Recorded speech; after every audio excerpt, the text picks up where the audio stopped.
Namaste, Jai Bharat.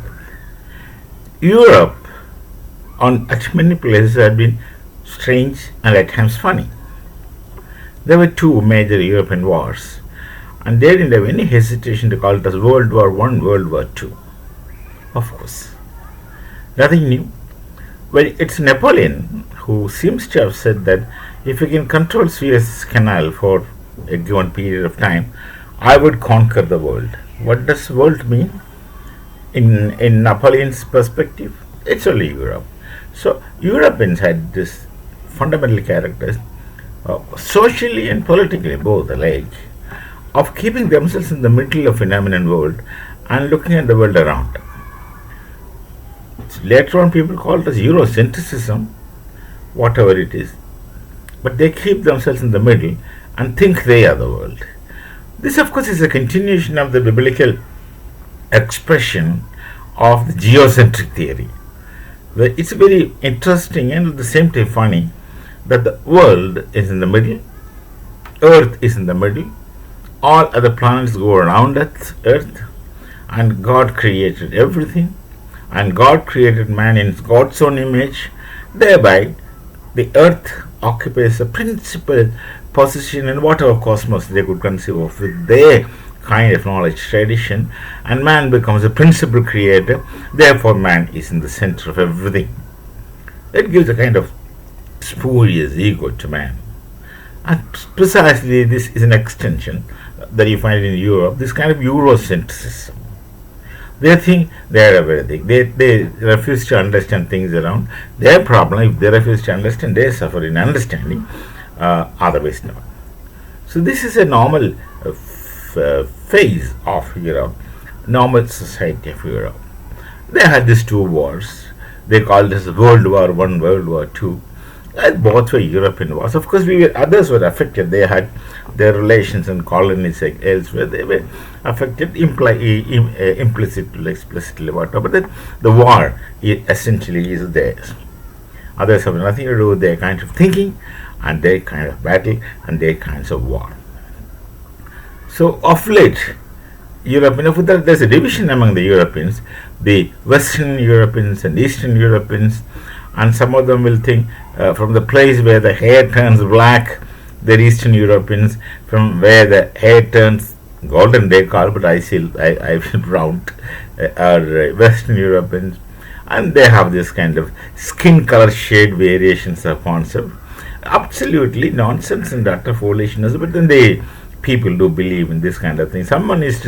I heard some people even telling that the blue rays or whatnot, that's ridiculous. How people can be so shallowly literate to speak about such things. So that's the story of Europe. Now, then comes after that this NATO kind of things, and then then subsequently European Union, and they have created a currency, euros for Europe. So they were together. But then you look at these European nations, they're small nations. And they never spend anything on defense. They heavily rely on NATO. And NATO is funded by, I would say, poor Americans. The miserable Americans, in order to remain world police or boss for these people, have been spending through their nose for these people. And these people spend their money for their own welfare means. They believed in some kind of socialism at some point in Europe, and they believed in their welfare states. That's what they call themselves, the welfare states, and they spend money for the welfare of the people supposed to spend, and the welfare of the society. They spend money for socially the society, and that's where the Europeans are absolutely lazy and relaxing. They never fought any battles themselves after World War, the so-called European War II. They didn't have standing army to maintain. They don't spend on army, and whatever army they have for the sake of name is mostly like musicians going marching with music instruments, not regular army. So their security was taken care of by the NATO. All that they have to do is remain a member of NATO. They don't give anything to NATO. NATO spends. Actually, US spends. Their contribution is very nominal. I don't think even they contribute. So this is the situation in Europe.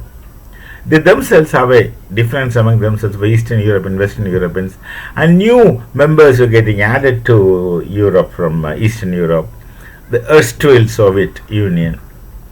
These people also wanted to be Europeans because they thought it's prestigious to become Europeans. They may be trying. That's how Ukraine falls into this kind of thing. Zelensky and kind of people. So now, Donald Trump, the president of US, president of US, Donald Trump, he looks at things very sensibly.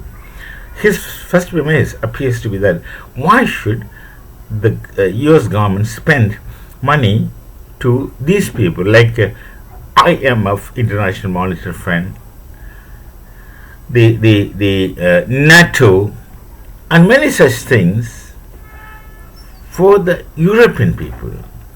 The money which is spent for these kind of things should go for the welfare of the US people, US citizens. Why should the money be spent just to get the name that America as a boss? What difference it makes to get the name America as a boss? So that situation is there, so Europe is sort of shrinking. And the president of US wisely tries to be friendly with Putin, Russia. Russia is no more Soviet Union. It's Russia it is as it used to be. Formerly, Lenin has united them and made a Soviet Union. They have fallen off. So Russia is still a world power, formidable. See, President Trump wisely understands why should I maintain a difference with Putin. Actually, Russia is not the enemy. Russia is not a threat to anyone, as the case stands, until you go and offend them. If you go and offend them, they will react. But otherwise, they are not aggressive. They don't have ambitions of conquering other people's state. At the same time, there's another friend, China, who has this kind of ambitions. China wants to become authority. China wants to become power. China wants to expand. China wants to take others' property into their fold in an aggressive manner. And China does everything whatever they can, and they are not fools. They are very smart people, Chinese. They are well ahead in all kinds of things. Technology, this thing, everything they have their own say and their own stand. So if Europe has to be careful, they have to be careful with China, not Russia. And President Trump is trying to show this to the Europeans, and they are not understanding. They still think that Russia is to be feared. Actually, Russia is needed to be feared, and President Trump has realized it long back, it seems. Not it seems, I know, he's realized it. And this man, the Ukrainian man, Zelensky, is caught in between. He wants to fight with Putin. They have developed a kind of personal grudge in this long time of battle, war. And China takes the advantage. Cool. Therefore, some countries who you should be careful about, Iran and Turkey is part of you. China primarily. These people have expansion program. And other than China, the other allies of China would depend on China for this. And the impact is in Bharat in a bad way, like Myanmar and our northeastern states, and we should know how to take care of things, and we do know how to take care of things. But Europe has to learn lessons, go the Trump way, at least stand your own feet, become self-sufficient. You should maintain your own European Union's army. You should spend for yourselves.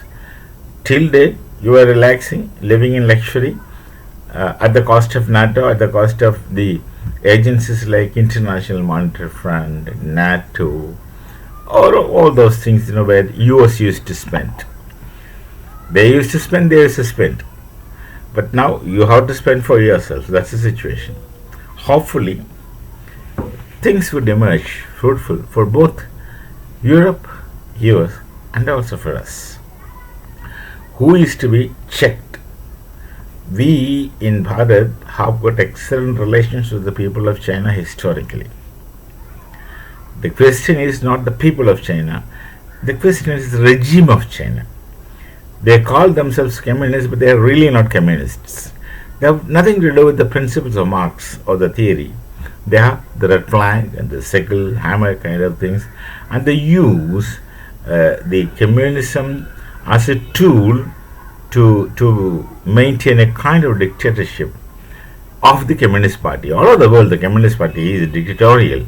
Though Marx speaks about dictatorship, a proletariat is in a situation where revolution is immediately over.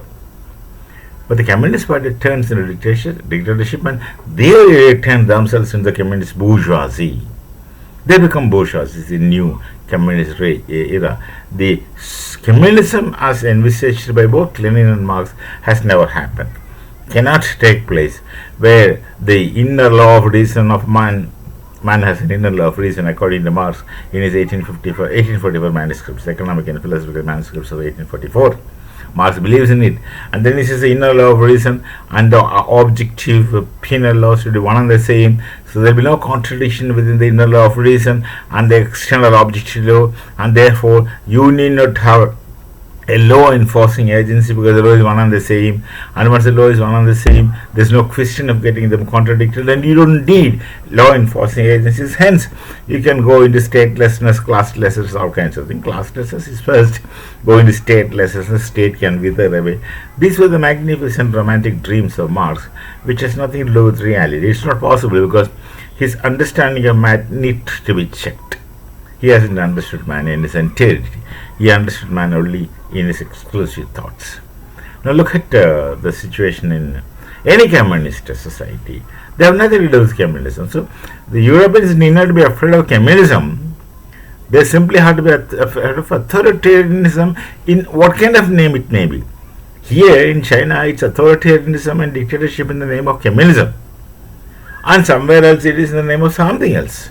Somewhere else it is in the name of radicalism. Somewhere else it is something else. So don't accuse communism, because communism really has nothing to do with these kind of people. Marx thought, wrote so many books, and all his thoughts were buried with him in the grave. It's not usable. Many academicians try to use it as a tool. That's their business, their objective. It has nothing to do with political ruling. Communism don't exist, had not existed anyway. So Europeans should understand there is no communism at all. There are varieties of dictatorial patterns. Someone is using communism to become dictator, and that's it. So this is the situation with Europe. They have been self-stultifying in many places, and the self-stultification goes on. Let's hope things will turn out to be better until we meet next time. Namaste, Jai Bharat, and Jai Shri Ram.